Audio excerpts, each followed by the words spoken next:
Hi guys, this is Matthew Lippert back here again with this 1999 Ford Ranger. On this left front tire, notice there's no dust cap on the outside of that rotor. I put one on, first time I drive it falls off. Since I can't get it to stay on, there's something else causing that problem because it goes on very hard, so it shouldn't just pop off. That tells me there's a very good chance that I've got a wheel bearing going bad. So I'm going to get this thing up in the air, and I'm going to replace that rotor, new wheel bearings, pack the wheel bearings good. I'll go through all that, and then I'm also going to change the ball joints while I'm at it. But I'm going to go ahead and get this thing lifted up in the air and yank that tire off, and we'll go from there. I got the wheel off. Now I'm going to take this bolt out. Then there's a bolt right up there. These take off the entire caliper and bracket assembly. Let me get back up on top. Both of those bolts take a 15 millimeter. You can get one with a wrench, but you're going to need a socket for the other. And then you want to take a flat blade screwdriver, stick it in here, and you want to pry on this and just kind of release some of the pressure off of that brake pad. It pulls the piston in so you can get it. It'll slide off of there a lot easier. Otherwise, it kind of binds on there. That pulls the caliper and the bracket completely off. After that, I'm gonna go ahead and pull this cotter key, take this outer ring off here, and then I can find out exactly what size nut this is and see if I got a socket for it. There's definitely some problems here. Trying to hold the camera still so you can see the there you can see the movement there. There shouldn't be any movement like that in this thing. So we definitely got some wheel bearing issues. I'll get this thing off. The nut's not tight for one, but I'll take this nut off and we'll get this hub assembly off here. Okay, I got this thing out at the washer there, pulled the bearing out. That bearing's pretty old and dry. It doesn't look like it's, overly worn, but it's there's some slop. See that slop there? That shouldn't be like that. And definitely has some wear in it. So I think I'm making a smart move by doing that. The upside is right here, this interior part here. That's called the bearing race. This new one has the race in it, the inside and outside. So I just have to pack the bearing and put it in there. I'll verify the bearings, make sure I have the right ones. I didn't get the, there's an inner seal. I didn't get the inner seal. I'll have to go back and get that. But so, and then this here, I've got to clean all this up, get it cleaned up real nice, and make sure that everything is good there. I don't want to put it back dirty. Let me turn this thing over.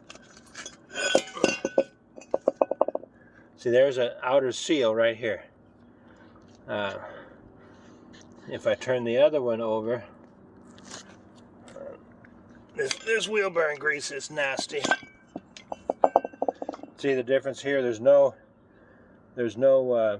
outer seal here. You know, the bearing will go in, the seal will go over top of that. Where right here's the seal, covers part of the bearing, keeps the wheel bearing grease from leaking. I need to go out and get I need to go get this seal, and we'll kind of go from there. I'm going to set this aside for now. I'm going to clean this hub up, and then I'm going to start working on the ball joints, upper ball joints. You can see there's nothing left there. Same way at the bottom, it's the same thing. So I'm going to replace both ball joints, and I'm going to go ahead and get started on that now. Okay, I got ahead of myself. This upper part of the spindle was hooked onto this ball joint. There's a bolt and a nut went through there.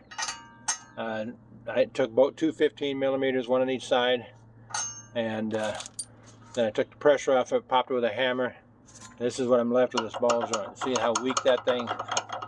This is a new ball joint. I mean, this thing is very stiff, very solid. So this is going to be a whole new vehicle. See, with one hand, I can't even move that. This thing here is just back and forth. This was actually to the point of being unsafe. I shouldn't have even been driving it. But the other side's not near as bad. It's not good, but it's not as bad as this one. So I'm going to get this one replaced today. I'll work on the other side another time. But now there's on the bottom side of this, there's a snap ring.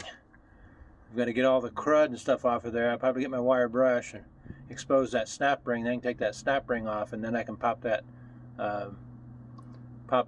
ball joint off. I'm going to go ahead and do that now. Well, I got a little hitch in my giddy up. This thing is not on here with a snap ring, it's pressed in. So I'm going to have to take this off here, 22 millimeter, take it off over here, take this whole arm off, take it over to my press, and press this out so I can put the new one in. So I'm going to work on that now. Okay, another change of plans. I figured since I had to take this upper control arm completely off in order to press this bearing, this ball joint out so I can put the new one in. I got it out. I might as well go ahead and just, for 68 bucks, I might as well just replace the whole control arm. So I bought a whole brand new control arm, all brand new bushings. Everything has a lifetime warranty. So this is something that if I ever do have to replace it again, I won't have to pay for it. But in all reality, I will probably never have to replace this again. So I think that's just some smart business. So there's my new ball joint with my new upper control arm. Now I'm going to head out to my shop. I'm going to go pack these wheel bearings. I'm going to do it out there because I can set on the set it on the table, and I can do it in a little bit more comfort than sitting out here on the concrete on my backside. And I'll reset up over there.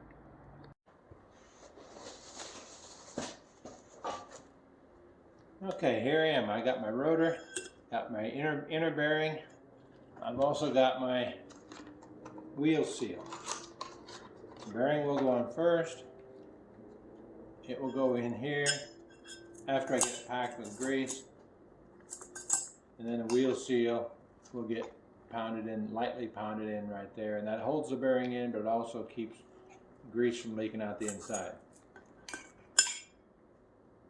So, like I said earlier, you have the bearing, the race, okay? The race gets pressed in, the bearing seats inside of the race, and then it turns like that. There's already a race pressed into the rotor, so I don't need the race. There is on the outside as well. That's the inside, okay? So, I've got my handy dandy wheel bearing grease. I'm kind of funny when it comes to this. I don't use just any grease. Some people do. I looked at some grease the other day, and some of it said it all just multi-purpose, yada yada yada. Then some of it even said not suitable for disc brakes. Well, this is a disc brake, so I'm not going to use it. So what we do, we've got an opening on both ends. We take this in the palm of our hand, we take this bearing, and we just take a little swipe at a time. We're trying to fill that void, okay? Basically, we want it coming out the ends like that. I don't know if you can hear it, but these bearings make a little bit of noise as you're doing this. Well, you don't want any of that noise. You want all that filled up where there is no noise, and it's starting to go away already. I've always been one that if I'm going to pack a wheel bearing, I'm going to pack that sucker to where there's no room. I want it packed good, because this is not something that I want to do on a regular basis. It's a lot of work. There's a lot involved in it. And like I say, you just want to make sure you don't want to take big swipes at it, just a little bit at a time off the edge of the pile. And just basically what you're trying to do is just pack it into the palm of your hand, and you're packing that wheel bearing. You're packing it full of that grease. Okay? I'm going to set this one right here for now. I'm going to grab this. That's the inner wheel bearing. I'm going to grab the outer wheel bearing. Start packing this in there the same way. This is a messy job. I mean, I used to do this years ago, long before we had all these nice gloves, and we just did this in the palm of our hand. It was messy, it was nasty. Now with these gloves, what you don't use, you just wrap up in that glove and chunk it in the trash. This thing, I can tell you right now, this truck is going to roll so much nicer. I'm probably not going to get both sides done today, just because, I mean, this is taking a lot longer than I had anticipated, and I got to have it ready to go for tomorrow. So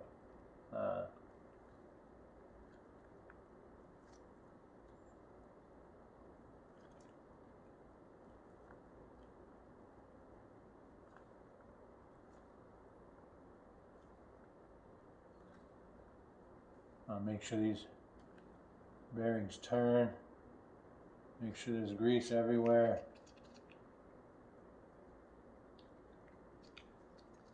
That's the key. You got to take your time with this. Don't be in a hurry. If you're going to pack wheel bearings, do not be in a hurry.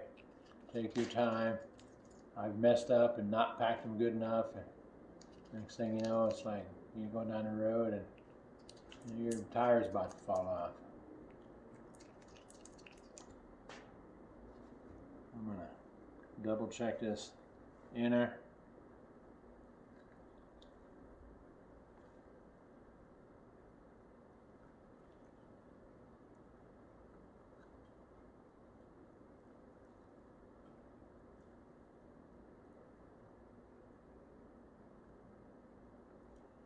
It's not, it's tight. It's not, so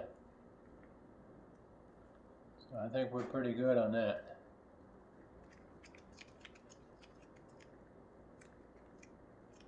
Before I stick it in there, I'm going to put some of this grease down in here, and just to have it in there. Over time, it's not a bad idea to have that grease in there. Then I'm going to take this, drop it in there, get it set in there nicely. And now I'm going to go ahead and take these gloves off. I'll shut the camera off, and I'll kind of clean up a little bit, and then I'll start the camera before I put that inner seal in there. Okay, the wheel seal is just sitting there. I got a small ball peen hammer. Just want to lightly tap that in and go all the way around it. Get tapped in there evenly.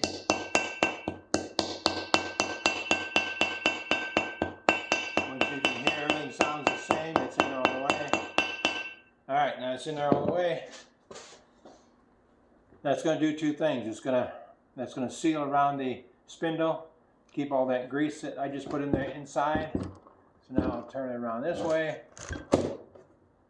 Let me just do one final clean around here.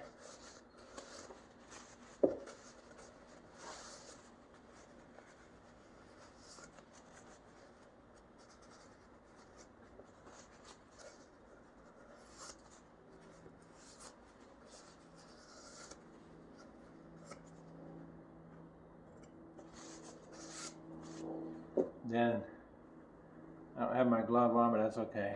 This wheel bearing will set in here. Fortunately, this grease that's sticking up, it'll hold it in place. I'm going to go ahead and leave this here.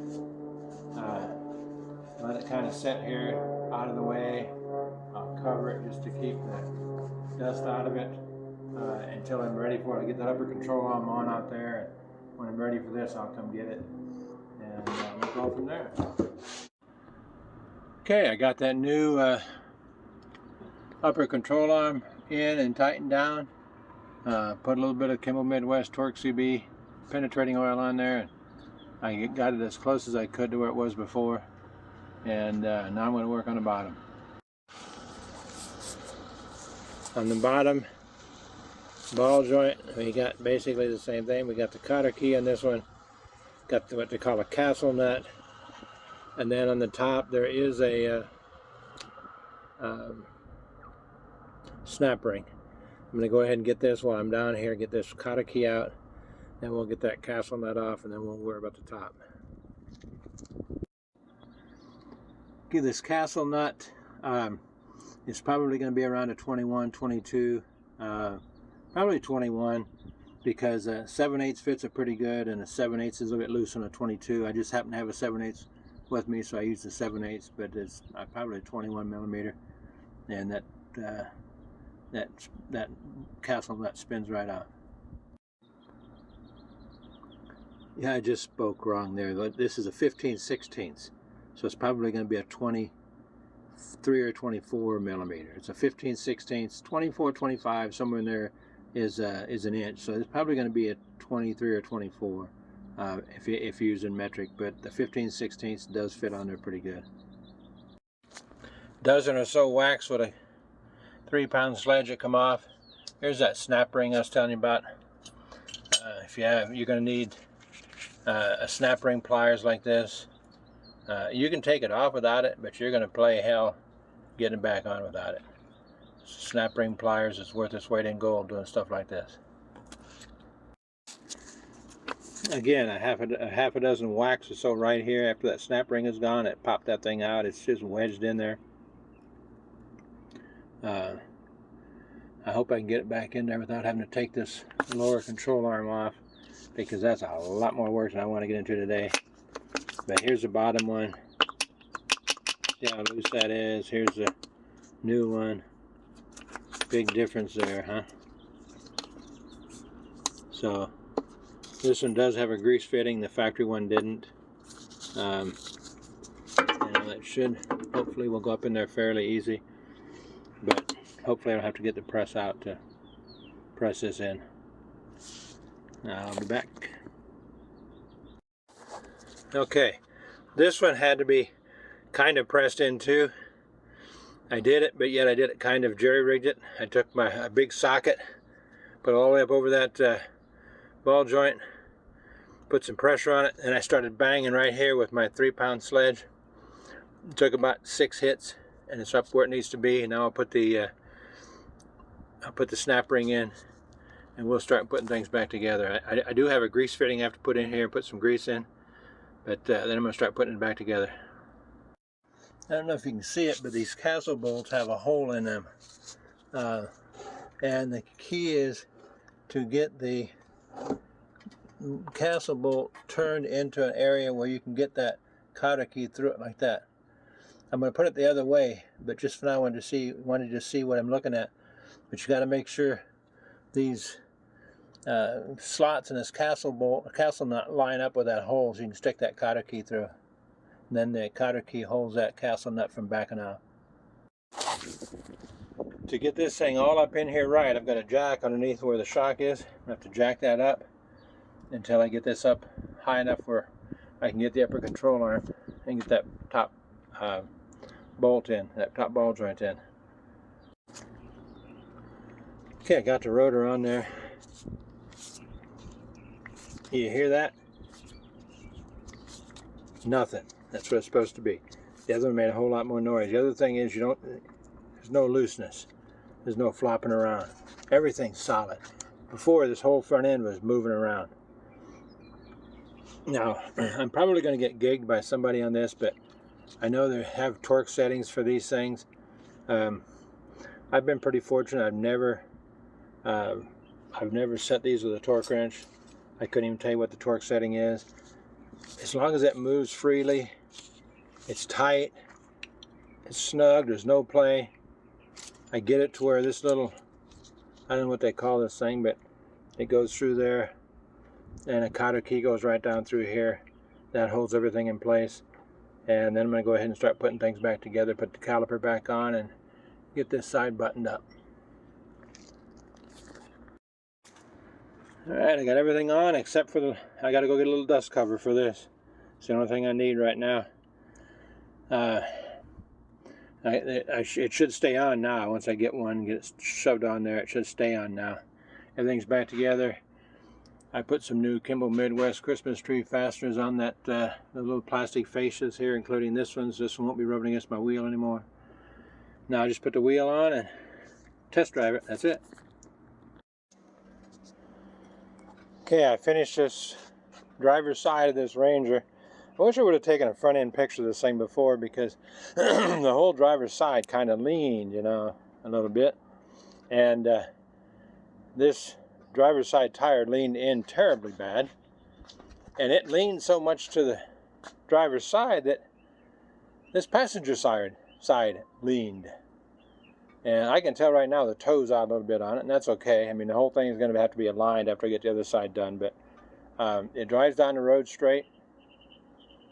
And, you know, I'll mess around with the toe. I might get into it and mess around with the toe, not today, but just to straighten that out. But it seems like it sits fairly straight. Tires aren't leaning way in like they used to, and that's good. So that accomplished a lot.